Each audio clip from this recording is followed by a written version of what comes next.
가리면 뒤에서 찍는 걸 다 잘라내야 돼. 네, 이게 두 번째예요. 네, 성령의 생각을 따르라. 5절부터 8절입니다.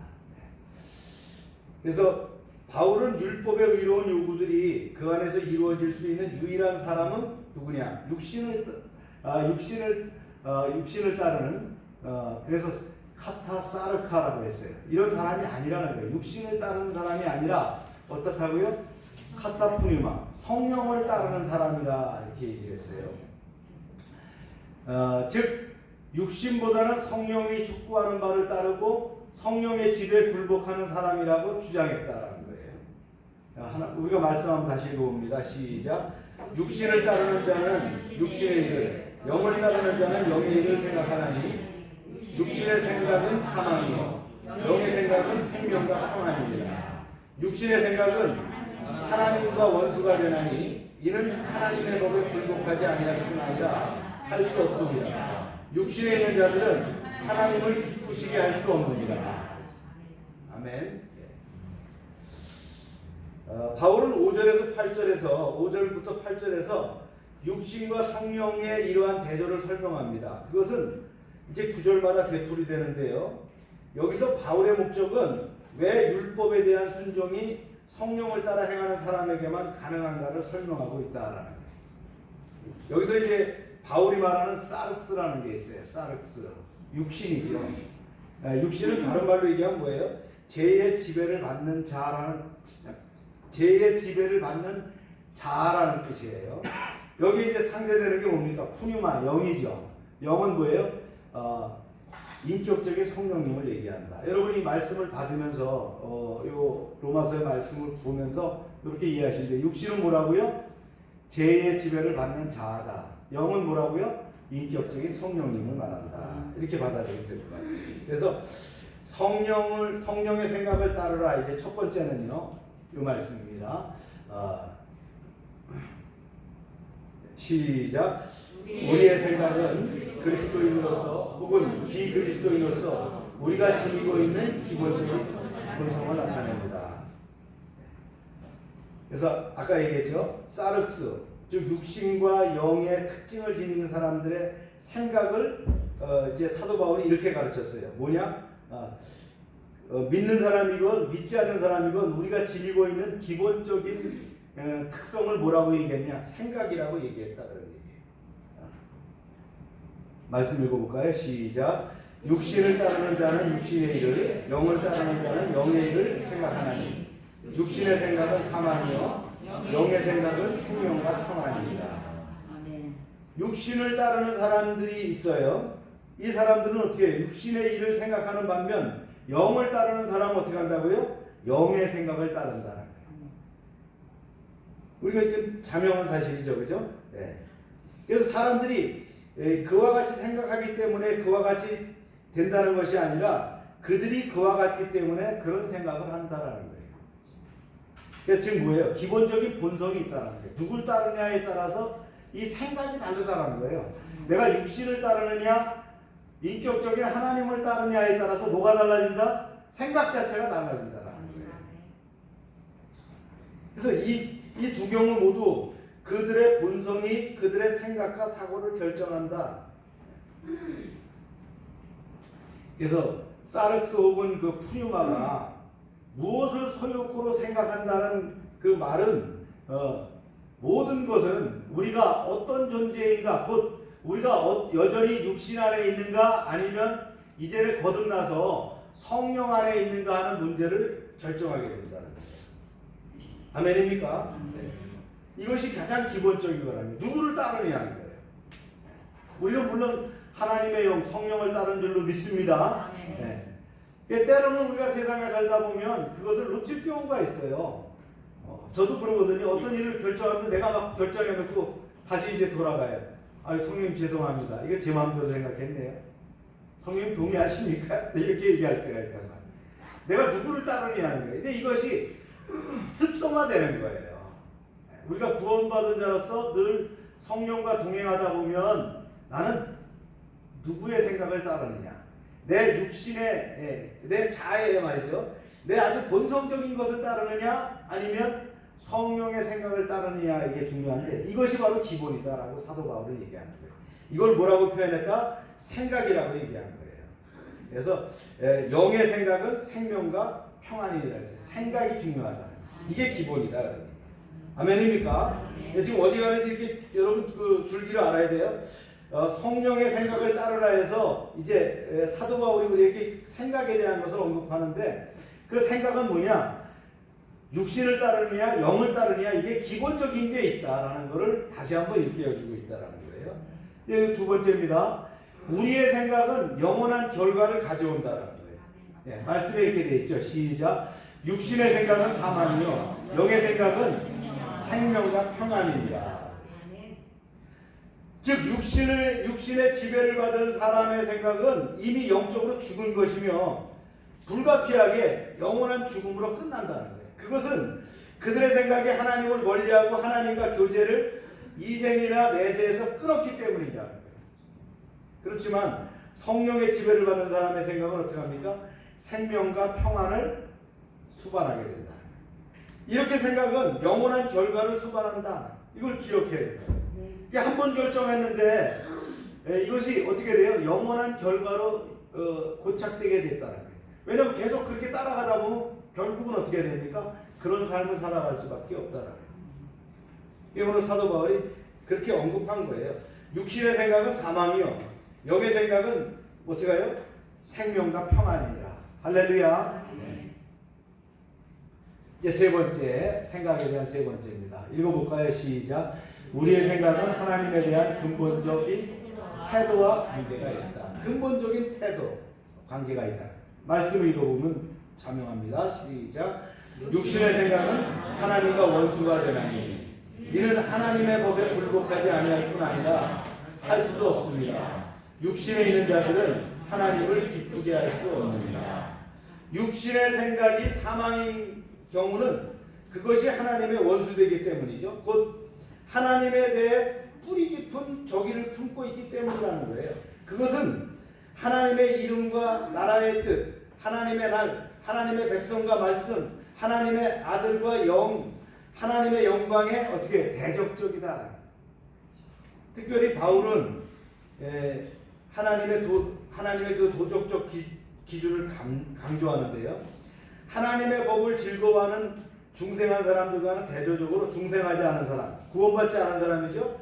그들의 생각은 어떻게 하느냐? 하나님의 법에 굴복하지 않을 뿐만 아니라 할 수도 없다는 거예요. 전혀 바깥이다. 이걸 뭐래? 사망선 이하라고 얘기를 하는 거예요. 선이 딱 거져 있는데 그 밖에 있다라는 거예요. 그러니까 기준점이 없다라는 거예요. 안타깝죠? 그래서 이는 육신에 따라 사는 사람들이 왜 율법의 의로운 요구를 이룰 수 없는지를 설명하는 것이다. 그래서 율법의 요구를 이룰 수 없다는 거예요. 그러니까 법이니까 지켜야지가 아니라는 거죠. 왜냐하면 사망선 바깥에 있기 때문에 내 육신의 어떤 그 의지 갖고는 따라갈 수 없다는 거죠. 그래서 제된 본성의 지배를 받는 자들, 문자적으로 뭐라 그랬어요? 육신에 있는 자들, 혹은 중생하지 않은 자들, 성령이 없는 자들은 하나님을 기쁘게 할 수 없다. 그들은 하나님을 기쁘게 할 수가 없다고 했는데 이는 뭐냐? 하나님의 법에 굴복할 수 없기 때문이라는 거예요. 아무리 뭐 세상적으로 말이죠. 내가 잘 살고 최선을 다한다고 해서 이루어지는 것이 아니라는 거예요.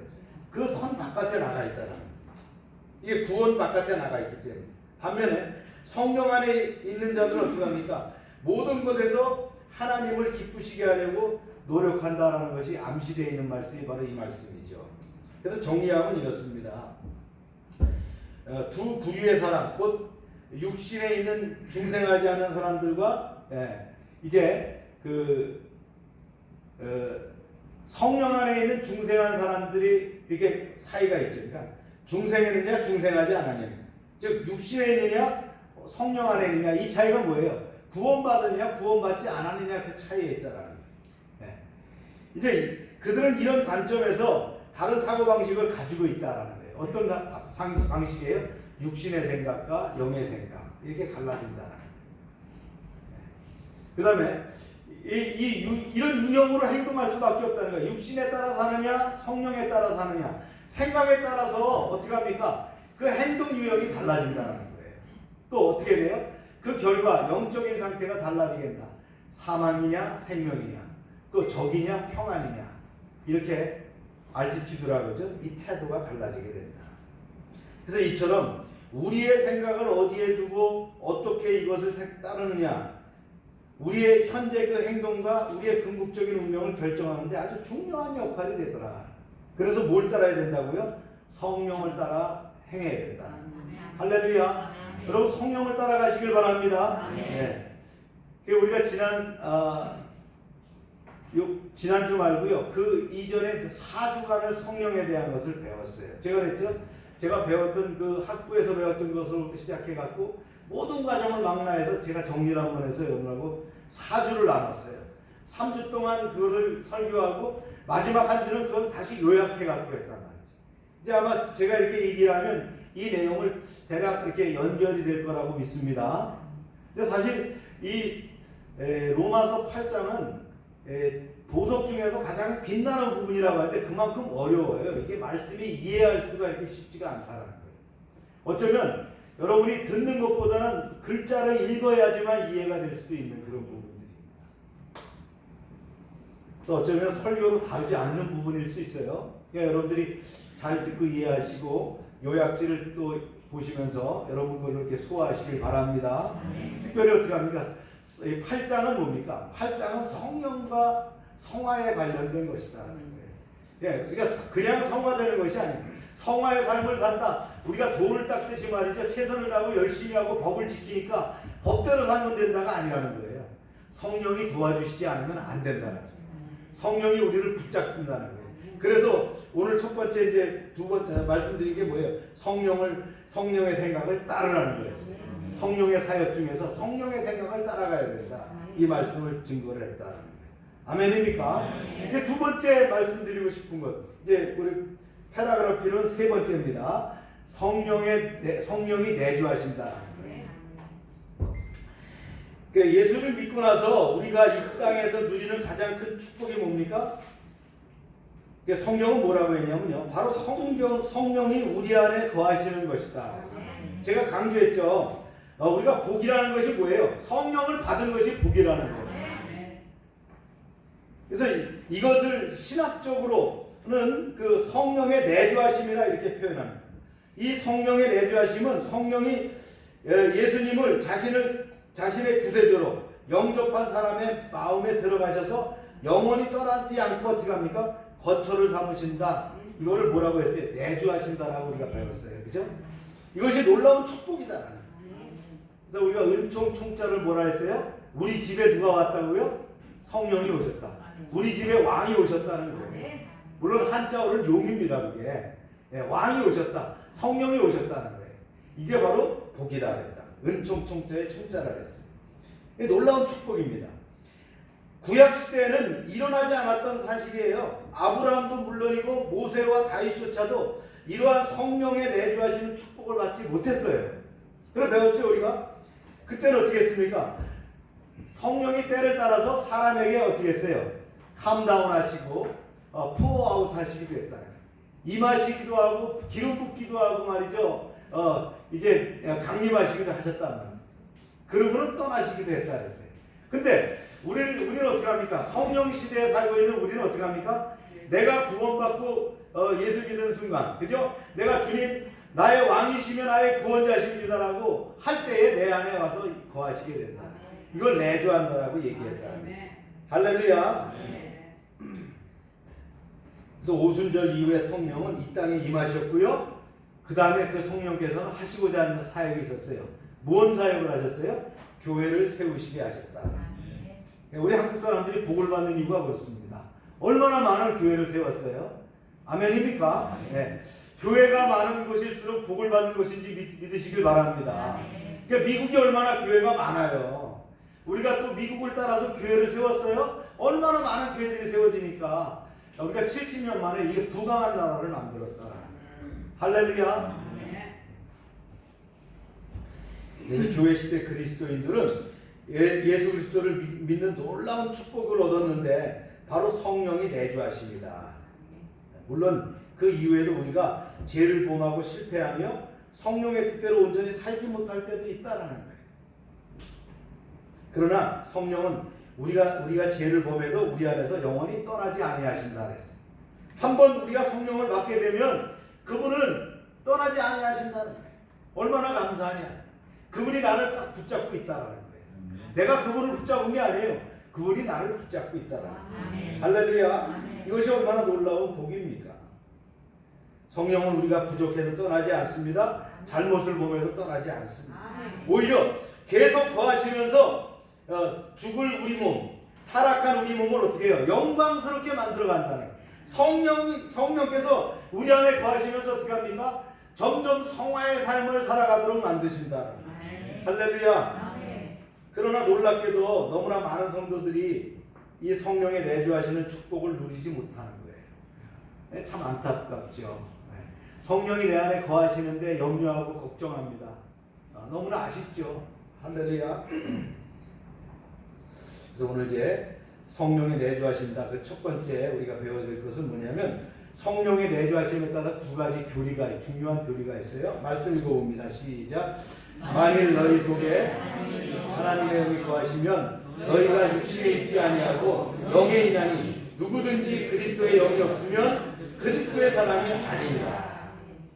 사도 바울이 지금까지는 3인칭 복수로 쓰다가 이제 2인칭으로 이제 바꿔요. 우리가 이제 직접 독자에게 말하겠다는 거죠. 바울은 만일 너희 속에 하나님의 영이 거하시면 이라는 말을 덧붙임으로써 만일 당신 속에 성령이 거한다면 당신은 성령 안에 있다는 걸 얘기하고 있는 거예요. 그래서 이같이 진리가 성령님과 우리의 개인적인 관계를 나타낼 수 있고 또 그분이 우리 안에 거하심을 나타낼 수도 있습니다. 그러니까 바울은 계속해서 이것은 또한 누구든지 그리스도의 영이 없으면 그리스도의 사람이 아니라는 사실을 의미하고 있는 말인데요. 이제 이 구절은 성령론과 아주 관계되는 중요한 두 가지 교리를 밝혀요. 그 하나가 뭐냐? 성령의 내주가 신자임, 믿는 자임을 증명한다. 아멘입니까? 네. 신자입니까? 아닙니까? 뭘로 증명한다고요? 성령을 내주하고 있느냐 아니냐 하고 있는 거예요. 그래서 이제 때로는 그렇게 묻기도 하셔서 구원받았습니까? 구원받았냐는 뜻은 뭐예요? 당신 안에 성령이 있습니까? 그걸 얘기합니다. 우리 밥상에 가면 그 무당들이 많아요, 주변에. 그죠? 그 무당들이 깃발을 세워놨는데 그 표시 뭐예요? 내가 귀신을 섬기고 있다. 그 얘기예요. 우리는 뭐예요? 성령의 깃발을 세워야 될 줄로 믿습니다. 아멘. 성령이 내주하고 계신다는 거예요. 아멘이시죠? 아멘.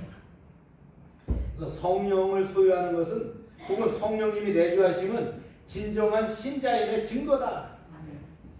그러니까 우리가 7장에서 보면 그런 게 있어요. 내주하는 죄, 아담의 모든 자손이 지녀야 될 운명이었다라는 거예요. 근데 하나님의 자녀가 누리는 특권은 뭐냐?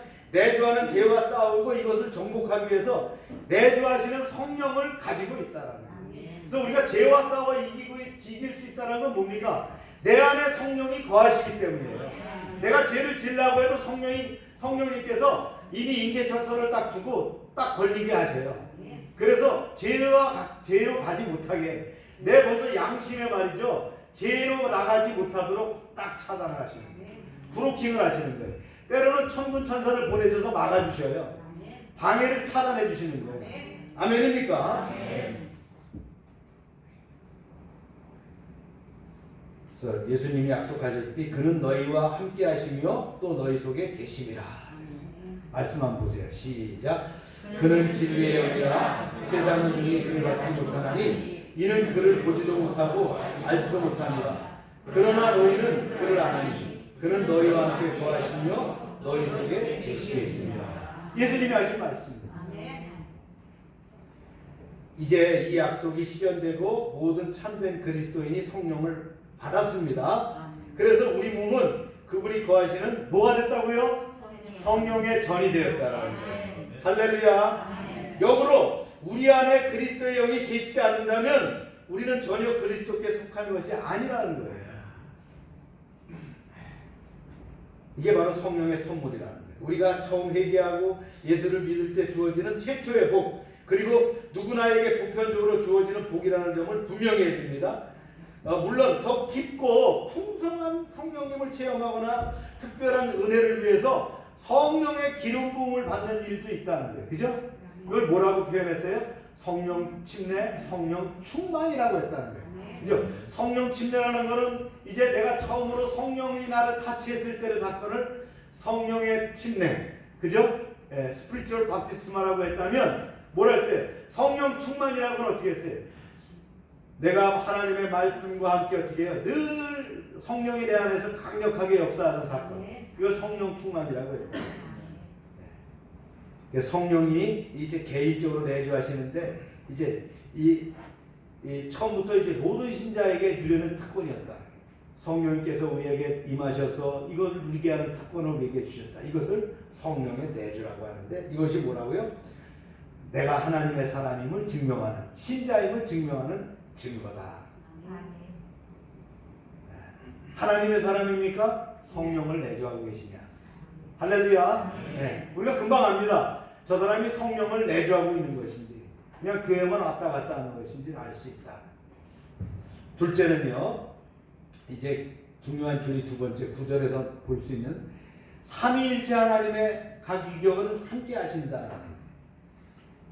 우리가 말씀 한번 볼게요. 시작. 만일 너희 속에 하나님의 영이 거하시면 너희가 육신에 있지 아니하고 영에 있나니 누구든지 그리스도의 영이 없으면 그리스도의 사람이 아니라 또 그리스도께서 너희 안에 계시면 몸은 죄로 말미암아 죽은 것이나 영은 의로 말미암아 살아있는 것이니라. 그래서 하나님의 영, 그리스도의 영, 그리고 우리 안에 그리스도의 영을 가진다는 것은 9절에 그랬어요. 우리 안에 그리스도를 가지는 것. 그러니까 그리스도의 영, 하나님의 영, 그리스도, 사실 이게 삼위일체에 대한 것이 다 이렇게 섞여 있어요, 여기에. 이걸 딱 구별할 수 있어요. 오늘은 하나님만 만나고 내일은 우리가 예수 그리스도를 만나고 다음 날은 성령님과 함께하는. 아침은 그리스도와 함께 먹고 기도할 때는 성령님과 함께하는 것이 아니라는 거예요. 성경에 그리스도라고 표현되어 있고 하나님이라고 표현되어 있고 영이라고 표현할지라도 뭐예요? 삼위일체의 각 위격은 함께 하신다라는 거예요. 아멘입니까? 이것을 우리가 9절과 10절 초반부에서 이렇게 볼 수 있다라는 걸 언급한 겁니다. 그러다 우리가 지난 시간에 이제 교리를 통해서 배웠던 내용들을 얘기하는 거예요. 이걸 좀 혼동해서 어려워하시는 분 있어요. 삼위일체 하나님에 대해서 말이죠. 어떨 땐 하나님, 어떨 땐 그리스도, 어떨 땐 성령님, 그러니까 헷갈리는데 삼위일체 하나님은 각 위격을 함께 하시는 것이다. 이렇게. 우리가 어떻게 말씀을 통해서 우리가 대면할 때 이렇게 느낄 뿐이지 사실은 어떻게 해요? 함께 하시는 것이다. 아멘입니까? 사도 바울이 교리적으로 이렇게 분명하게 이렇게 알려주고 있다는 거예요. 그래서 성부를 성자와 혹은 성자를 성령과 동일시함으로써 삼위일체의 각 위격을 혼동하는 것이 아니라 오히려 세 위격이 존재의 양태로서는 다르지만 동일한 신적 본질과 뜻을 지니고 있음을 강조하고 있다. 따라서 이 위격들은 분리할 수 없다라는 거예요. 아멘입니까? 이것을 여러분 이해하시길 바랍니다. 그럼 삼위일체에 대한 것이 받아들여질 거예요.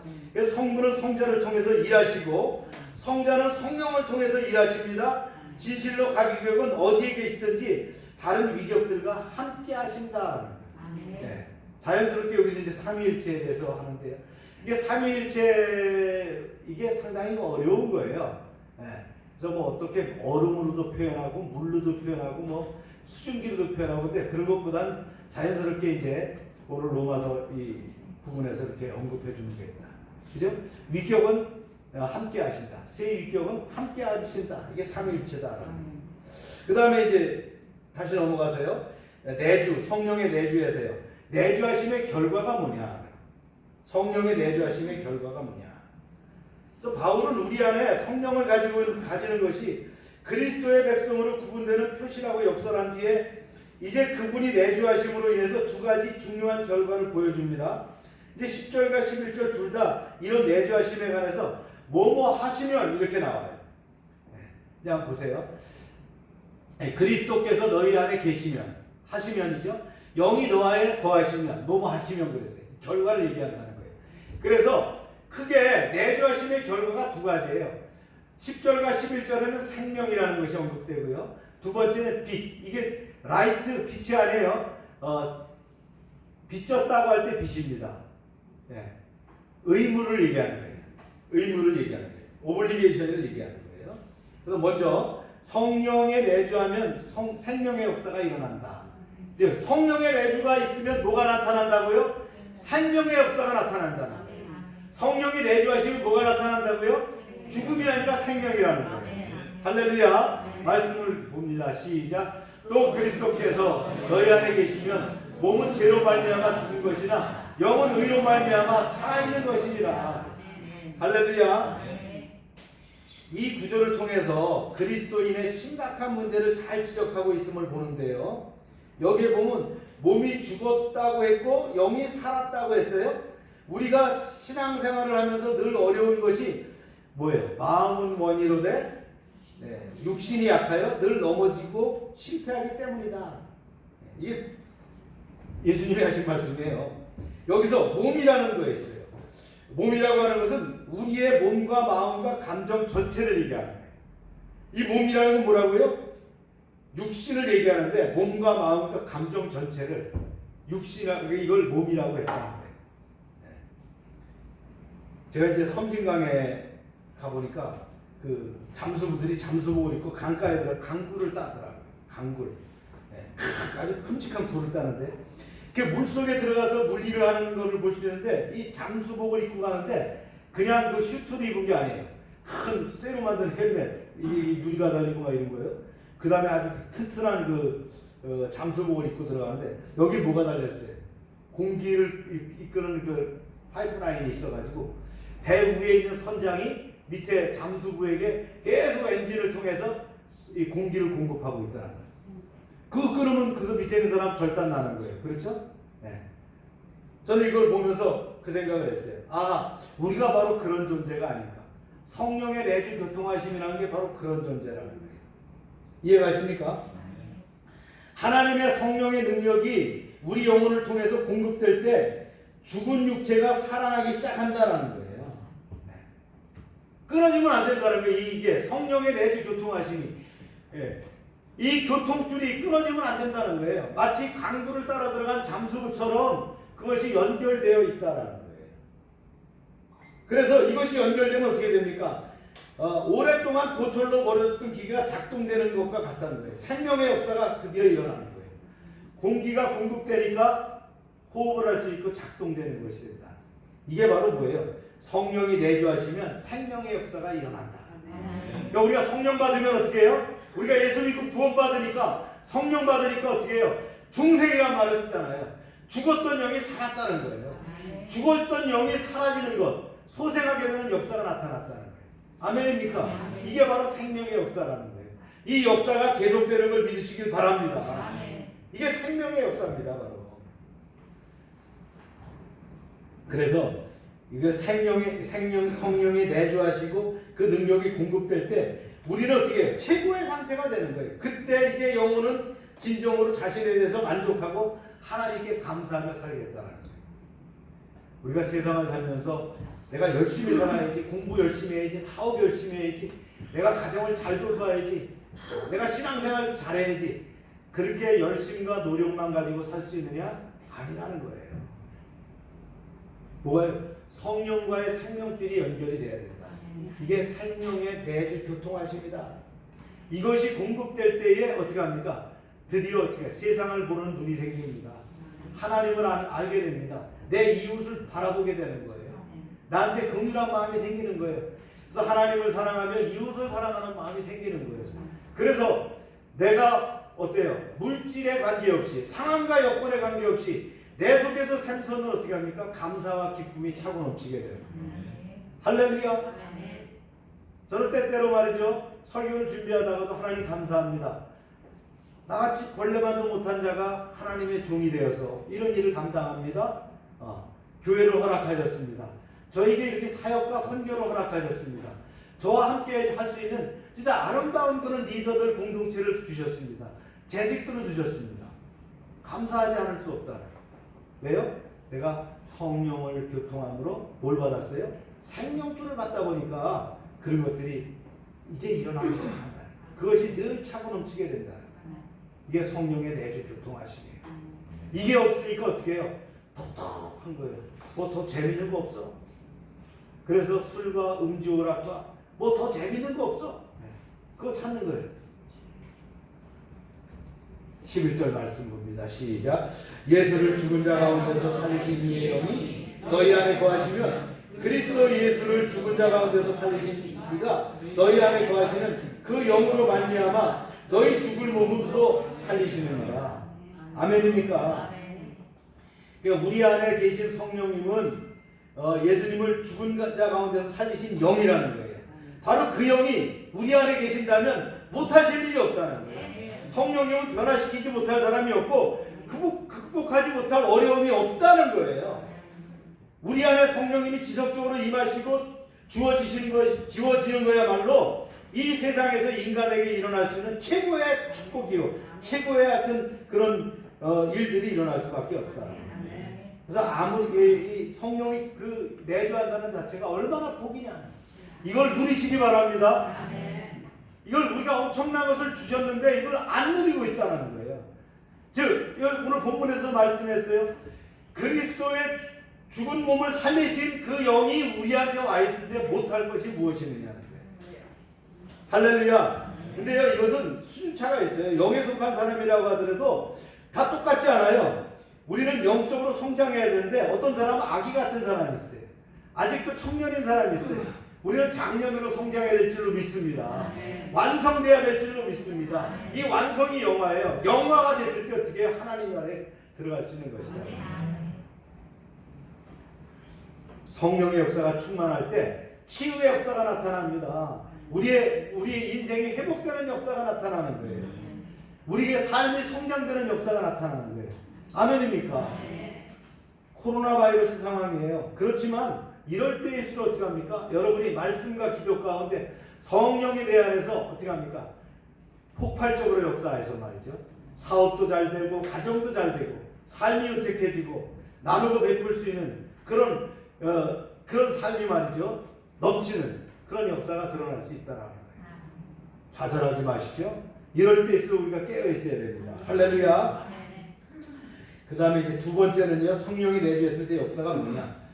이게 재밌는 건데요. 성령이 내주하시면 우리가 의무를 가지게 된다. 이게 빚이에요. 빚졌다라고 하는 빚졌다는 거예요. 시작. 그러므로 형제들아, 우리가 빚진 자로 돼 육신에게 져서 육신대로 살 것이 아니라 너희가 육신대로 살면 반드시 죽을 것이로되 영으로서 몸의 행실을 죽이면 살리리니. 우리는 이제 우리 안에 성령을 통한 하나님 혹은 그리스도의 내주하심이 가져오는 두 번째 결과가 뭐냐? 첫 번째는 생명이었다면 이것은 의무, 빚이라는 거예요. 그래서 오늘 본문에 보니까 그러므로 형제들아 우리가 빚진 자라 돼요. We have an obligation 그랬어요. 이 빚은 무엇인가요? 이것은 세상과 함께하는 것, 세상에게 복음을 나누는 것, 이 빚을 얘기하는 게 아니에요. 우리가 의로운 삶을 사는 것이에요. 우리가 구원받은 자로서 하나님의 영을 받은 자로서 이 세상에 사는 것은 뭐예요? 이 오블리게이션은 뭐예요? 성령 받은 자로서 의로운 삶을 살아가는 것. 이것이 바로 오블리게이션이라는 거예요. 할렐루야. 그래서 육신은 우리에게 아무것도 요구할 권리가 없어요. 그러나 우리는 육신에게 빚진 것이 아니기 때문에 우리의 의무는 성령에 대한 거예요. 그분이 바라고 지시하는 바에 따라서 살아가는 거예요. 그러니까 성령이 내주 교통하심으로 내게 주시는 뭐가 있다고요? 오블리게이션이 있다라는 거예요. 그것이 의로운 삶을 살아가는 것이다 라고 얘기하는 거예요. 이해가십니까? 네. 이런 삶을 살아가시길 바랍니다. 자연스럽게 내가 내주 교통하게 되면 내 안에서부터 끌어올라오는 것들이 있어요. 성령님이 나와 합일되게 되면, 하나가 되게 되면 내게 요구하시는 바가 드러납니다.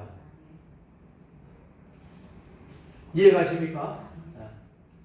제가 어제 이 밥을 먹다가 저희 그 아내에게 그런 얘기를 했어요. 아우, 참 밥을 먹는데, 우리 맛있는 반찬을 먹는데 내 마음속에 뭔가 자꾸 막 올라오는 게 있어요. 그 마음이 뭐냐면, 밥상을 대하는데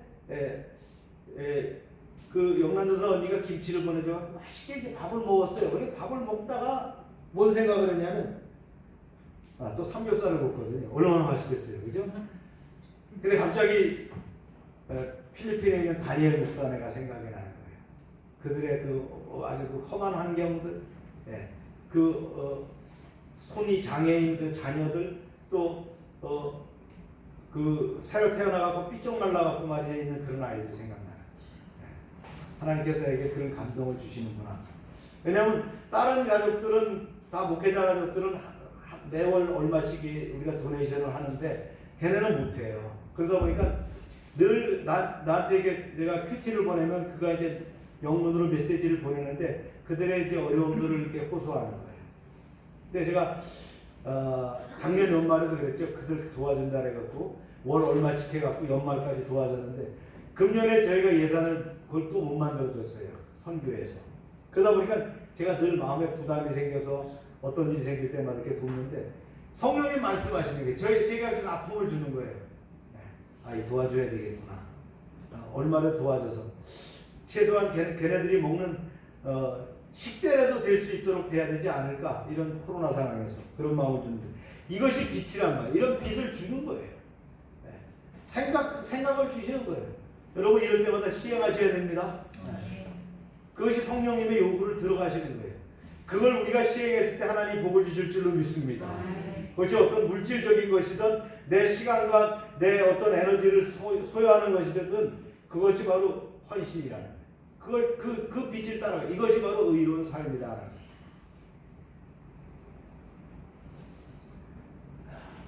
만일 내주하시는 성령이 우리에게 생명을 주셨다면 우리는 결코 육신을 따라 살 수 없다는 걸 여러분 아시기 바랍니다. 그래서 그 길은 죽은 것이기 때문에 어떻게 생명을 소유하고 있으면서 동시에 죽음을 자처할 수 있겠는가? 우리가 생명을 소유했는데 어떻게 죽음의 길을 갈 수 있느냐? 어떻게 죄악의 길을 갈 수 있느냐? 이같이 존재와 행동이 불일치하는 것은 생각할 수도 없는 거예요. 아주 어리석은 거죠? 그렇습니다.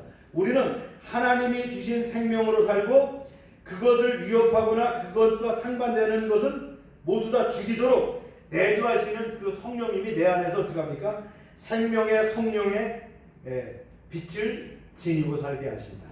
생명의 성령의 오블리게이션을 지니고 살게 하신다.